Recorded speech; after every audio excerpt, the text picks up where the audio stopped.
যে তিনি দ্রুত পৃথিবী থেকে বিদায় নেবেন।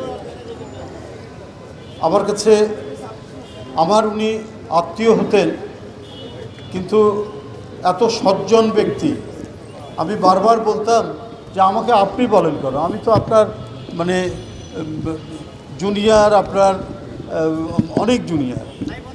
না, দলে আপনার যে ভূমিকা, আপনার যে অবস্থান, সেই অনুযায়ী আমি এটা বলি না, এটা আমি এইভাবেই কথা বলি।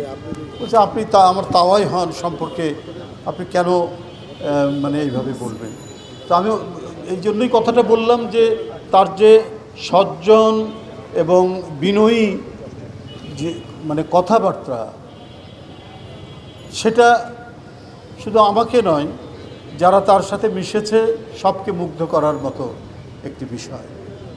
তাই রতনজিতি বলছে যে আমরা এক এক করে এই মুহূর্তে আমাদের মুরব্বীদেরকে হারাচ্ছি। তাদের বেঁচে থাকা খুবই প্রয়োজন ছিল।